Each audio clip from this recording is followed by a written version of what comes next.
Yo, what's going on, guys? Hope you guys had a fantastic day. So obviously yesterday we kind of expected some kind of a down move today, possibly with CPI, exactly what we got, but it comes at the right time, right? Right at the time when the market needed a breather, needed a little pullback. And what happens? They use CPI to make that happen. So there's a reason the market dumped. So um, remember yesterday we had all this started after lunch highs yesterday, right? We had lunch highs sitting right here on this candle, came up, took it by a tick, and that's where this all started. So going back to the daily chart, two big things to take from this is we closed above CE or the middle of this. I was using a little standard deviations there. We'll get rid of these to make things a little more clean here because 50% is a big part of this video today. Oops, one too many. Um, so we see the big part is we close back over 50% of this daily order block, kind of a bullish sign here. And so take that with that daily order block and take this. We also tapped into this daily volume imbalance again. Where this body's not touching here.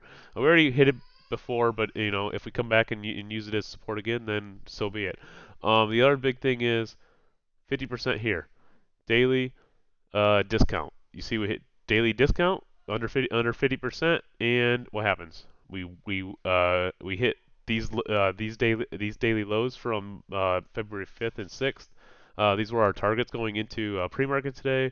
And look at that, pretty much called the bottom today during pre-market. So very, very clean here on NQ. Remember this morning we were coming in and I was like, maybe we get some kind of 50% up or something, which we did get. I will show you that here. And then I said, remember, if you guys watched the video last night, right? What did I say to mention? I mentioned in the video this morning too. You want to look where your smooth lows are. That's where the market is going to draw to. And look, you have one, two, three. They're not equal lows, but they are very smooth lows. And where do smooth lows sit? They sit right here, right where the market goes. We wick below anybody that's long here, like people are like, oh, this is a safe zone. Like, look how many times the market's bounced here. The market should not come back here. Well, there it is. Comes back, takes the damage. Attack your smooth lows. uh, so, what do I think for tomorrow? Obviously, beautiful reaction off of here. I do think first things first. This could be the bottom, right? We could be going right back up to all-time highs here, possibly. First things first. Let's look at a 50% retrace, right? So I'm gonna draw it from here to here. I'm looking for 753 tomorrow. If we push past 753, you could technically draw it from here. So it could be up to 833.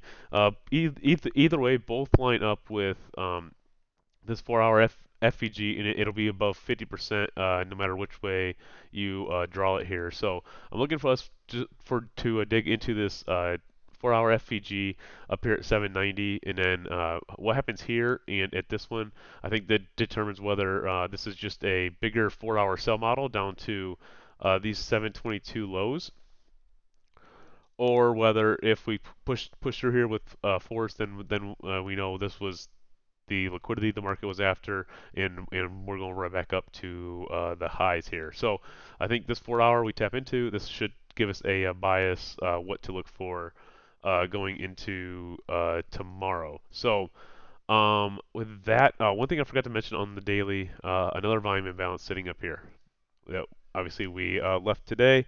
This resides clear up here at 17,928. Also, will be a draw at some point. Doesn't mean we have to go tomorrow and take it, but it's using the higher time frame here. Yeah, watching 790 going into tomorrow. Really nothing here.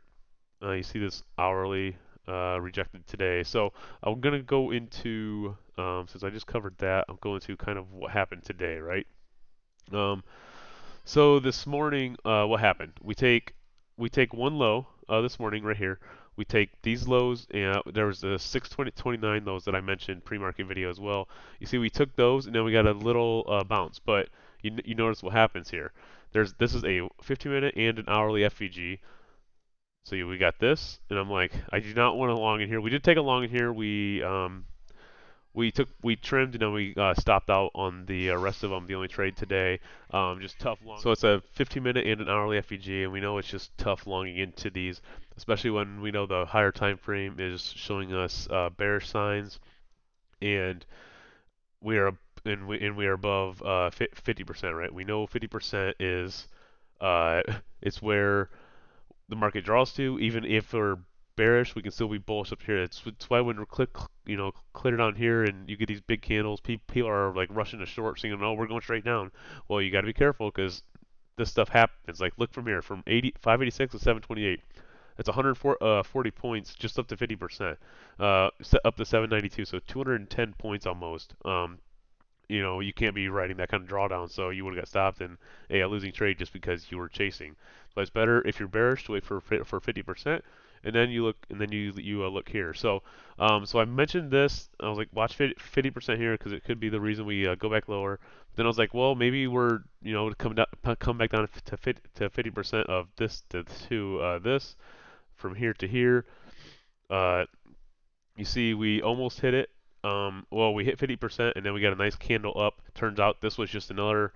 Uh, oops, just messed that up. But if you look at this, was this 50% back up to from here? So if we go from here to, well, it'd be from here to here.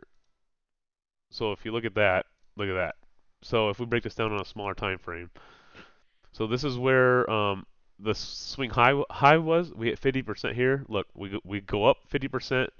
We go we go down 50% and then we go up 50% just to reject and then go lower. And then if you look at this again, let's see if this was 50%. It was. See how we just go 50% this entire afternoon? Like it's 50% up, down, 50% up, down. So just kept confirming that we're bearish. That's why it's just so tough to long here. You need strong displacement up to prove that the market is wanting to go bullish. So and then obviously we came on here. We hit low a day down here. Swept those 554 lows. And then we started to get pretty. I was at least on this. I was watching for a 50%. I want to make sure the market wasn't going to go lower. 50% here and then go back lower. Obviously, we didn't. We inversed this 5 back up, this 5 back up, and ES and YM took this high. NQ struggled here. You can kind of see on the 5 minute, but then we eventually broke it. And what do we know when an SMT breaks? So all three take a high or all three take a low. We push lower. So it's exactly what happened today. I think in here, down here, ES took low of day, so we had a nice little pump back up. But once we came back down, and NQ took the morning low, so it would have been this low right here actually. So this was low day for NQ. Up in here, I think right here is where ES took low day. See, we got a little bit of a bounce. ES had a little bit of bounce, and then we come back down. Once NQ breaks low a day, and ES already broke low of day, you could look for a further move down because if we were going to go higher, obviously that SMT wouldn't have broke and we would have went higher. But since it broke, it shows both are weak and both want to push lower. And when we see that, it's because NQ wanted to push down to those 554 lows, which is exactly what we got. So very bullish reaction off of that. And since they took this high, kind of tells me, and that's why I'm kind of expecting 790 going into tomorrow. I mean, we're only 100 points away now, and it's pretty clear. Like we rarely leave FVGs behind. I guess this 4 hour told us everything we needed to. I know in hindsight now, but just shows us that reaction there told us that we were probably at least going down to. Remember yesterday, 875 caught out today, and 852 overnight were the overnight targets last night. Took those, and that's pretty much it going into tomorrow. Look for 790. What happens there? ES quick. Obviously we took those 5013 lows. Forget what other targets I marked out today. Oh, I marked out. We had. Let's go into the hourly chart. So the hourly chart had these hourly equal lows sitting down here at 49.55. I said would be a target, and you just notice how smooth these lows are. Let's see. And then ES. So ES took this low at the same time that oops, that NQ took this low, and look at that. Take liquidity and shoot up. So on ES, I'm going to be looking for 50% as well, but it could be a race to 50%. Let's see where 50% lies on ES. Lies right at 5001. Nice, easy number to remember. But it could reject it the 4988 level first too. So 4988, 5001 are the levels to watch for ES. If we push over this with displacement up over 5020, I think it's right back to all-time highs for ES. But for now, we're at least gonna go 50% here. 5001 target for ES going into tomorrow. So with that, hope you guys have a fantastic evening, and we'll catch you guys tomorrow.